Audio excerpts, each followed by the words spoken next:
¿cómo será que se prende esta vaina? Este calor está terrible. Oye, ustedes, ¿tienen calor? Sol FM tiene la rifa de un aire acondicionado a todos los suscriptores de YouTube. Sigan a Sol y lean la descripción de cómo concursar con esto. Lo que yo aprendo, cómo que se prende esta vaina con el calor del día.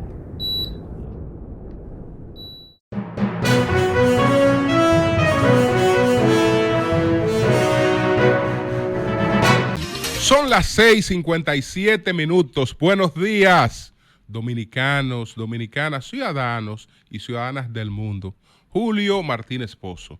Los comentarios de los temas más importantes, el programa de mayor influencia de la radio y la televisión nacionales.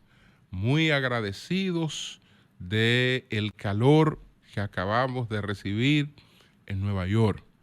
Durante 12 años consecutivos, nosotros nos hemos mantenido pues dándole calor a nuestra diáspora. No solo es el contacto del medio que llega allá o que intercambia con ellos, sino ese contacto directo que fortalece muchísimo. El motivo para nosotros ir a Nueva York no es otro que nuestra comunidad. Nuestra comunidad. Así estuvimos esta semana realizando un programa histórico. Este programa, todos estos programas que realizamos, lo que realizamos, el primero que lo realizamos en Times Square, es el primer programa que se desarrolla ahí, dominicano, con un apoyo, un calor permanente. Señores, ahí hubo mucha gente que apenas disponía de 1 minuto, de 2 minutos, de 3 minutos para pasar a saludar. Y pasaban a saludar, a darle un abrazo, a hacer sentir que realmente somos parte de ellos. El que hicimos en Jalao y finalmente el programa que hicimos en la Plaza de las Américas, que fue también una gran demostración de calor, de solidaridad. Entonces, la verdad que una de nuestras grandes satisfacciones en todos estos años es habernos colocado como un espacio local en Nueva York. Nosotros somos un espacio local, un espacio que la gente no nos percibe como un programa que se hace en República Dominicana, sino que somos parte de su realidad. Y qué bueno que podemos reafirmar eso de manera frecuente. Así es que muchas gracias a todos. Bueno, señores, antes de tratar los temas que tengo marcado para tratar, que son los siguientes, déjeme identificarlo para poderlo enfocar en ese orden. Los temas son los siguientes: Kylian Mbappé y la Francia de franceses extraños. ¿Qué persigue la campaña contra Carlos Bonilla? Danilo creo que solo busca unir y relanzar al PLD. No creo que Danilo esté buscando ninguna otra cosa. Y hablar sobre el Mimilazo, el caso Mimilazo, a propósito de que se ha producido la muerte de una persona que era considerada como un testigo supuestamente clave. Pero les voy a explicar lo que pasó con ese testigo clave que lamentablemente ha fallecido, y hablaré algunas cosas de este caso del Mimilazo, que es la mayor burla a la lucha contra la corrupción que hayamos tenido aquí en muchos años. Este bendito caso de el Mimilazo. Entonces, bueno,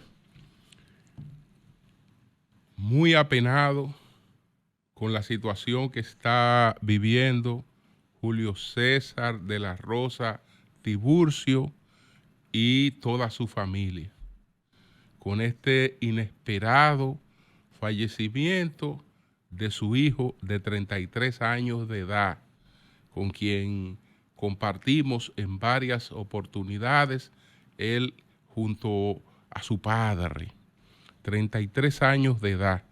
Entonces, ellos habían regresado, creo que venían desde San Cristóbal, y se separaron ya en la ciudad alrededor de las 6:30 de las 10:30 de la noche. Cada cual se fue a su residencia. El hijo de Julio César de la Rosa Tiburcio, Julio César de la Rosa Peralta, vivía con su abuela y con una tía. Entonces se fue a su casa, se despidieron. Resulta que el padre me contó, que lo llamé y agradezco la atención aún en medio de esta tragedia. Lo llamó posteriormente porque él le preguntó si había llegado. Dijo, no ha llegado, pero todo bien. Y luego el padre se va a descansar. Al día siguiente se percata porque el hijo tenía que ir a supervisar algo a San Cristóbal. Se da cuenta de que no ha llegado allí, llama a la casa a ver lo que ha pasado, se da cuenta que no amaneció en la casa. Y a partir de ahí empiezan a activar la alarma, a investigar, a ver qué ha pasado, a llamar, hasta que alrededor de las 3 de la tarde de ayer él pone el mensaje de que su hijo está desaparecido. Y posteriormente, entonces, el joven aparece en una morgue. El cadáver. Exactamente qué ocurrió, no lo sé. No lo sé porque el vehículo no está accidentado. Probablemente lo atropelló un vehículo, pero cuando se produce un atropello de un vehículo y una persona queda herida o muere, ya hay una serie de cosas que se activan. Entonces, investigar, ver exactamente qué fue lo que ocurrió en este caso. Yo sé que las autoridades harán su trabajo para determinar cómo se produjo la muerte de este joven de apenas 33 años de edad. Señores, eso es indescriptible, indescriptible.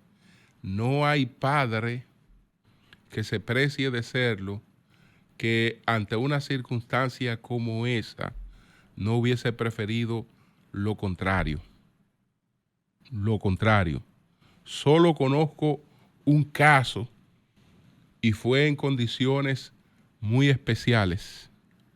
Fue el caso del general Antonio Duvergé, al momento de su fusilamiento, donde también fue fusilado el hijo. Antonio Duvergé, la única petición que hizo en ese momento, que lo vivió con plena dignidad, fue que su hijo fuera fusilado primero, para que el hijo no pasara por la pena, por el dolor de ver el fusilamiento del padre. Y ambos fueron fusilados el mismo día, tanto el general Antonio Duvergé como su hijo. Así es que, señores, nos unimos a este duelo de Julio César, que es el presidente de la Alianza Dominicana contra la corrupción, de toda su familia. Esperamos que puedan saber qué pasó exactamente con su hijo y que puedan superar este momento, y seguir adelante. Ojalá que así sea. Entonces, déjeme tratar los otros temas. Quiero también, que no había tenido oportunidad, no lo habíamos hecho, expresar nuestra solidaridad con la familia del doctor Manuel Lora, que era el director del Servicio Regional de Salud No Central, un distinguido cardiólogo que padeció un ACV y se golpeó la cabeza y estuvo en una situación de mucha gravedad. Fue el doctor Manuel Lara Perelló, director del Servicio Regional de Salud No Central, que él falleció en Houston, donde fue hospitalizado luego de una caída en el establecimiento comercial tras sufrir un posible accidente cerebrovascular que lo mantuvo 8 días ingresado en Santiago. Entonces fue trasladado a Houston, en Houston murió. Así es que nuestra solidaridad también con esa familia. Señores, dentro de los temas que enumeramos, voy a empezar por el tema del fichaje de Kylian Mbappé, la principal figura deportiva francesa por mucho.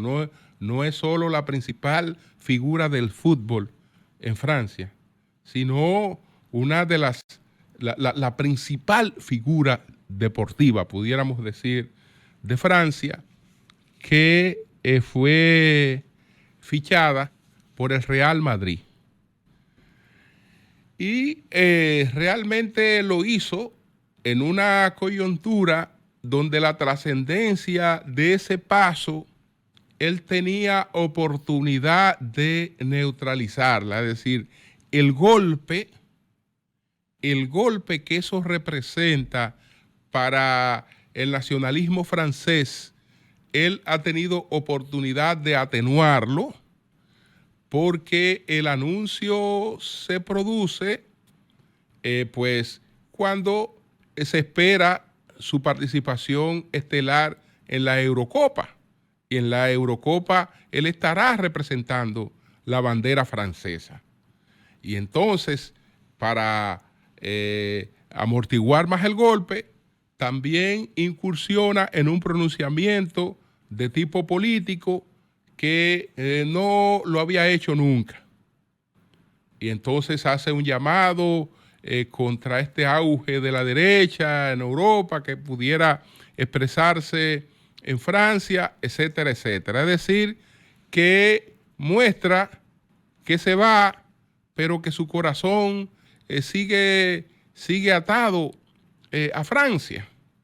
La Eurocopa y esta preocupación por el futuro de los franceses. Es decir, son dos cosas con las que trata de neutralizar lo que representa un paso como este, que no tiene explicación desde el tipo de vista económico, porque lo que pudiera eso representar en términos emocionales para una persona está muy por encima de cualquier otro beneficio económico que lo busca una persona que no lo requiere, que no lo necesita,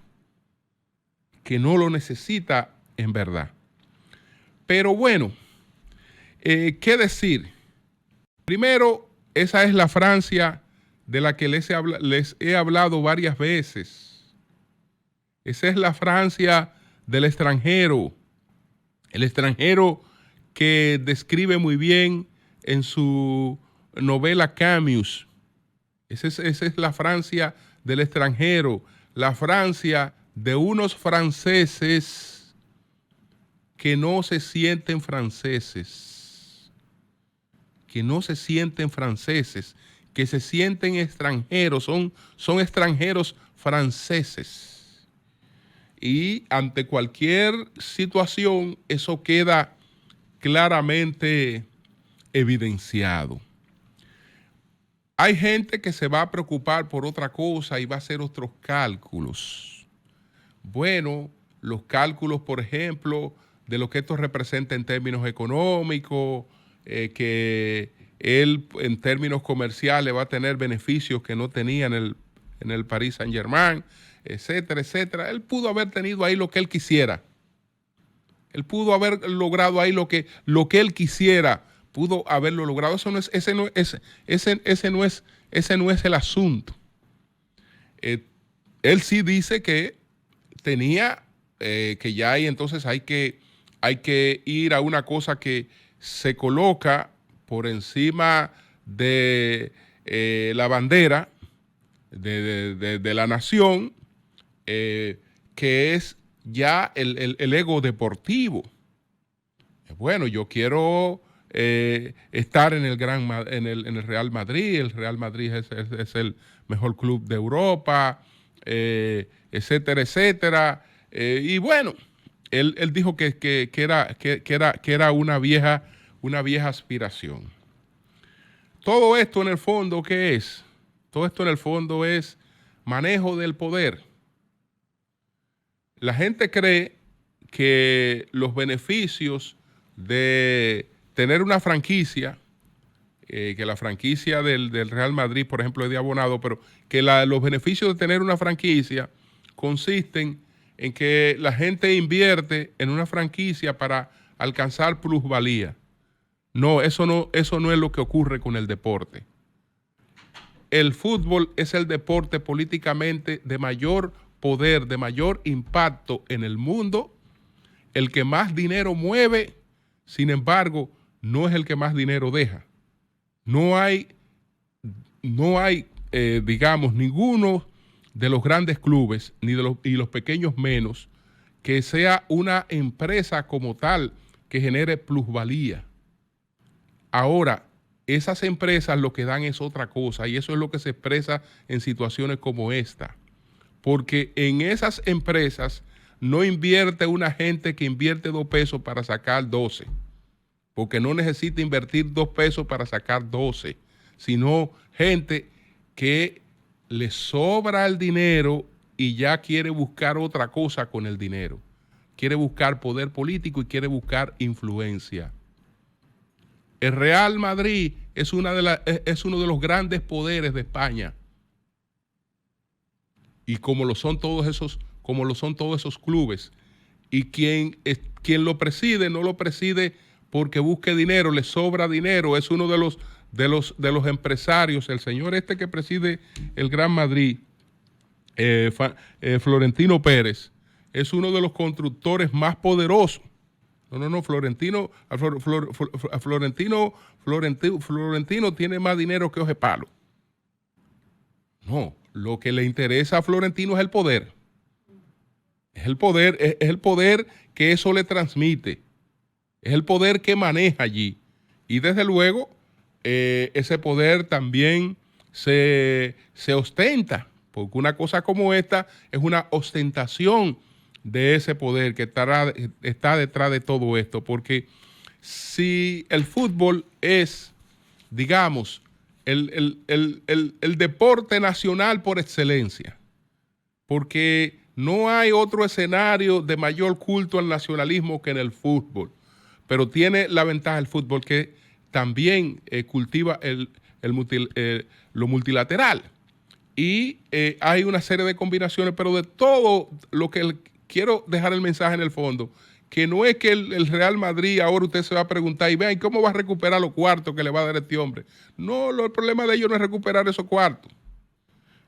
El problema de ellos no es recuperar esos cuartos. El problema de ellos en cada paso es el poder que manejan.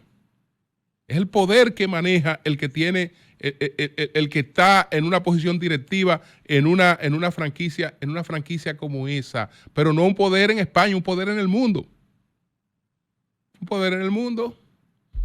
¿O usted se imagina cuando un príncipe saudí va a España? ¿A qué lugar usted cree que él va a visitar? ¿Y a quién va a llamar? ¿Y con quién se va a reunir? Entonces, eso es poder sobre todo. Y una demostración de cómo va un país que lamentablemente su nacionalismo está muy maleado, que es el caso de Francia. Bueno, entonces me voy a otro tema inmediatamente. Señores, lo que estamos presenciando con el caso del ingeniero Carlos Bonilla, el ministro de la Vivienda, es una campaña no críticas sobre situaciones que pudieron darse con, por ejemplo, con la ciudad sanitaria, porque la ciudad sanitaria es una obra que lo mejor es que se termine. Y probablemente lo de la ciudad sanitaria debió haberse hecho la evaluación, el levantamiento apropiado, porque cuando las obras permanecen en ese estado, entonces después terminarla sale mucho más costoso. Yo entiendo que si hay una obra en la que un ministerio va y hace hace una investigación y dice, bueno, pero aquí hay un rojo de más de 2.000 millones, yo antes de meterme aquí tengo que esclarecer este rojo, porque después yo seré responsable de lo que pasa aquí. Y bueno, el constructor dice que no son 1.000, que el rojo es de 600. Ahí había situaciones irregulares, que es verdad que debieron ser dilucidadas antes de que la obra arrancara. Pero el propio gobierno debió de hacerse cosas para que la obra no se paralizara, independientemente de que se judicializara incluso. Que se judicializara, porque usted hace un levantamiento independiente de cuál es la situación y de ahí en adelante pudiera seguir. Es decir, cualquier crítica en ese sentido uno la puede asumir, porque de lo que se trata es de un beneficio que la población no está recibiendo y de algo que con el tiempo a todos nos va a salir más costoso. Pero de ahí a que esto se extienda, a que se está comiendo 28 millones de pesos en cenas, en restaurantes, en una serie de cuestiones. Una cuestión totalmente absurda, desproporcional. Ellos explican, y voy a dar lo que ellos explican con relación a eso. Por ejemplo, que se ha distribuido muchísimo en las redes este fin de semana, que 28 millones de pesos en comida, en cena.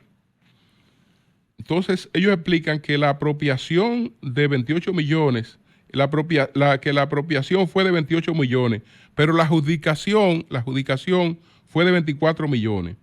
Es el almuerzo cena del personal por 10 meses.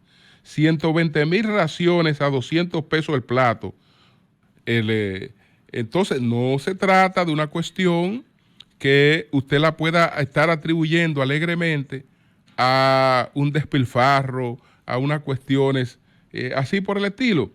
Pero también hay otros cuestionamientos. ¿De qué se trata? Esto es sencillo. Eso está relacionado con los cambios que está llamado a hacer el presidente Abinader. Entonces, este es un jugador importante, este es un jugador que puede ser neutralizado. Y viene esta campaña. Esta campaña yo no creo que esta campaña salga de muy lejos. Yo no creo que esto salga de muy lejos. Esto viene del mismo gobierno, del mismo gobierno. ¿Qué interés pueden tener los opositores en hacerle daño en este momento a Carlos Bonilla? ¿Para qué? ¿Para qué? No. Interés pueden tener o los que quieren el puesto que él tiene o los que no quieren que vaya a otro puesto. Los que lo ven como una competencia, eso sí pueden tener interés. Y eso es lamentable. Eso es lamentable porque ya eso pasa del tema crítico frente a un funcionario. Todo el que administra fondos públicos y hace labor pública debe estar expuesto a la crítica y explicar.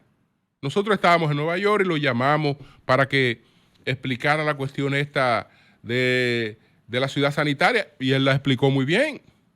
Y siempre que se le ha requerido una explicación, la da sin ningún problema.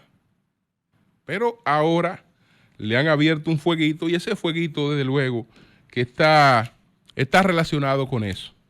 Eso no viene de otro sitio. Eso es un asunto ahí que hay que buscarlo en las propias filas del PRM.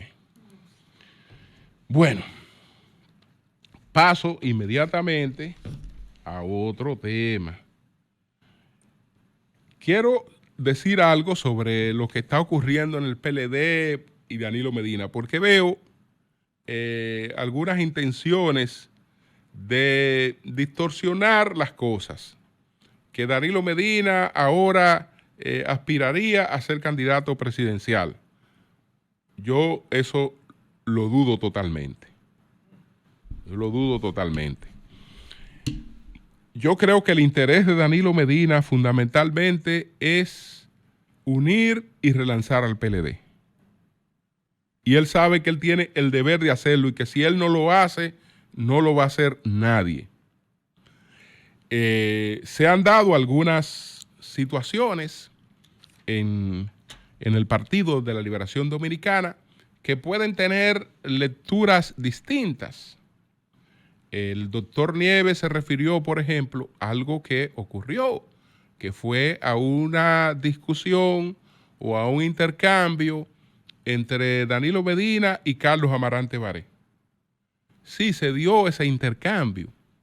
Ese intercambio se produjo en una reunión previa a la del Comité Central, que fue en la reunión del Comité Político. Ahora, ¿cuál fue el interés de Danilo Medina en ese sentido? Danilo Medina convocó previamente al Comité Político. ¿Para qué? Para que el Comité Político fuera al Comité Central con posiciones unificadas, no a dar un espectáculo allí en que una parte del comité político se levantara por una parte a plantear otra parte del comité político se levantara a plantear otra cosa. No, los reunió. ¿Qué es lo que queremos hacer? ¿Qué es lo que vamos a hacer? Ahí se vaciaron todas las propuestas y absolutamente casi todo lo que se planteó se tomó en cuenta. Casi todo lo que se planteó se tomó en cuenta. En el caso Carlos Amarante Baré, Danilo Medina, ¿qué pasó? Bueno, que Carlos Amarante Baré insistía en que iba a tomar un turno en el Comité Central para dar lectura a su propuesta. Danilo le dijo a Carlos Amarante Baré, todas las cosas que tú has propuesto están contempladas aquí. Y aquí vamos a llevar una posición unificada. El que se pare ahí a hacer a posiciones individuales, yo lo voy a enfrentar directamente. Bueno, presidente, yo la voy a hacer. Él dijo, pues yo te voy a enfrentar directamente, porque no hay necesidad de eso. Todo lo que tú quieres está contemplado aquí. Que el Congreso no sea de 45 días, sino que sea de 90, pero va a ser de 120. Entonces, ¿cuál es el problema? Que el Comité Central, que el Comité Político no lo escoja, que el secretario general y el presidente no se limite a que lo escoja el Comité Central, pero hablamos de que incluso se va a permitir que los presidentes del comité de base participen, es decir, que va a ser una escogencia amplia. Que la crítica debió ampliarse, que el periodo de crítica no podía ser de una semana. Bueno, se amplió un mes. Se amplió un mes el periodo de crítica sobre revisión crítica, es decir, todo lo que él había planteado estaba contemplado. Entonces Danilo decía, ahí nadie puede venir con protagonismo, porque ya todos nos hemos puesto de acuerdo, entonces nadie puede ir a asumirme protagonismo, planteándome cosas que ya están aquí acordadas y que las vamos a plantear de manera unificada. Eso fue lo que pasó. Sencillamente eso fue lo que pasó. Pero no había diferencia porque en los puntos de ambos no había diferencia porque ya estaban resueltas esas diferencias. Ya eso se había resuelto. Entonces, yo insisto en que si hay un interés que tiene Danilo Medina es el de unir ese partido que lo ha mantenido unido, porque él fue que evitó en esa reunión del comité político, él primero ha planteado el respeto para los miembros del comité político. Evitó que eso se convirtiera en una cuestión de echar culpa de manera particulares, sino que se manejaran las cosas de manera institucional. Y ese ha sido su papel. Y creo que lo único que busca es unir a ese partido y relanzarlo. No creo que tenga ninguna otra aspiración. No lo creo. Bueno, señores, déjenme hablar un poco del mimilazo. El mimilazo, que es la mayor burla a la lucha contra la corrupción en la República Dominicana. Me refiero al caso de una persona que confiesa la articulación de lo que en el relato fático del Ministerio Público es la mayor estafa que se haya cometido en este país en toda la historia. Entonces, bueno, la persona que relata y que encabezó todo eso, pues no tiene ningún problema. Está totalmente exenta de cualquier tipo de acusación con relación a eso. Y todo lo que ese caballero diga, pues se cree. Bueno, yo cogí 4,000 millones. Y yo de los 4,000 millones fui y le solté 3,700 millones a Gonzalo. Que si vio 600, vio mucho. Pero él fue y le soltó 3,700 millones a Gonzalo. Cosa extraña, porque todo el mundo sabe de quién es ese señor. Y bueno, ya que estoy haciendo el comentario, me la voy a jugar ampliamente. Ese señor es de Hipólito Mejía. Hipólito Mejía apoyó sin duda alguna a Luis Abinader. Lo apoyó abiertamente. Entonces, este hombre que es de Hipólito, todos los cuartos que conseguía se los llevaba al enemigo. Supuestamente. Es decir, él no dio cuarto para otro lado, ¿eh? Él, siendo del PRM, toda la colaboración, y estando Luis en primer lugar, era tan pendejo que estando Luis en primer lugar, toda la colaboración que él consiguió se la llevó al PLD. Eso yo no sé si alguien lo puede creer. No sé si alguien siendo él del PRM. Siendo él del PRM. Bueno, pero ya es otra cosa. El caso es que me refiero porque ha muerto un señor. Ha muerto un señor. Hoy en la prensa está que murió uno de los testigos clave del mimilazo. El señor que murió de este caso, el mimilazo, es un señor que se llama Ángel Enrique Ubiera Mota. Entonces, bueno, muere testigo del mimilazo. Y esto aplazaría el inicio preliminar. El inicio se iba a aplazar como quiera hoy. Hoy eso se iba a aplazar como quiera. Porque yo invito a los medios a investigar qué pasó con este señor antes de que se muriera. Es decir, antes de que se muriera, ya el Ministerio Público lo había descartado como testigo clave. Porque este señor está en un listado de supuestas víctimas que después el Ministerio Público ha descubierto que no eran tales. Le puedo resumir lo que pasó con este caballero. Lamento su muerte, pero le puedo resumir lo que pasó con él. Este caballero fue de las llamadas, de las supuestas víctimas, ¿no? Y entonces hace 2 años fue invitado por el Ministerio Público a que se querellara. Y él se querelló. Y sus abogados se querellaron contra los que están acusados en este caso, incluyendo al autor principal que se llama el señor Mimilo Jiménez, pero que está exonerado de cualquier participación en ese sentido. Entonces ahora, como el Ministerio Público ha llegado a un acuerdo para proteger a varias personas, le piden a este señor, a este querellante, mire querellante, retíreme la querella contra esas personas que vamos a proteger y usted manténgala contra los otros. Pero usted tiene que retirar, porque esta gente hay que dejarlo libre de culpa. Usted sabe que todos esos querellantes que se buscaron para que se querellaran contra todo el mundo, en principio, en la medida de coerción. Pero ahora, cuando el Ministerio Público ha llegado a acuerdo con algunos, hay que quitarle de encima estas querellas.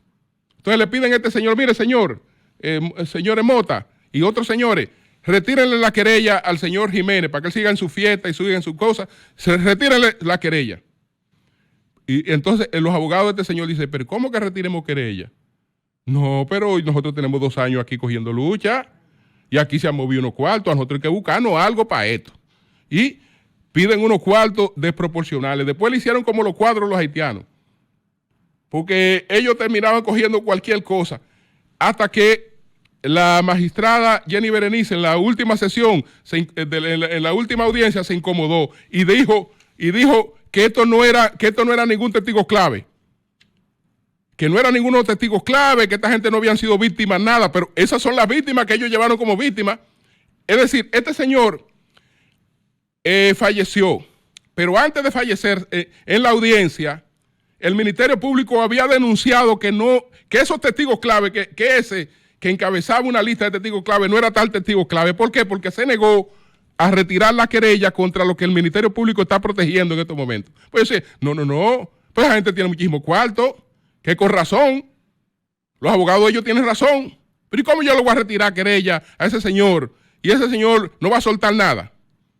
Y ahí por ahí andan unos abogados cazarrecompensas que se van a ganar unos cuartos sin mover una vaina. Y nosotros tenemos 2 o 3 años aquí de mojiganga, presentando a esta gente como testigos clave y ahora sin nananina. Nosotros no vamos a ir limpios, sin nada. Entonces, ya incluso el juez lo había descartado. Ya él no era ningún testigo clave. Los que quieran investigar esto, que busquen la última audiencia y para que vea qué dijo el Ministerio Público sobre este supuesto testigo clave. Que ellos lo presentaron en el mimilazo como testigo clave, pero después lo desacreditaron como testigo clave. ¿Por qué lo desacreditaron? Porque él se niega, o ellos se negaban a retirar la querella contra los protegidos. Pero no es porque ellos querían mantener la querella contra los protegidos, sino porque ellos entendían que tenían que cantearse. Coño, porque son 2 años trabajando y haciéndole coro para ahora salir de ahí sin nada. Cambio y fuera.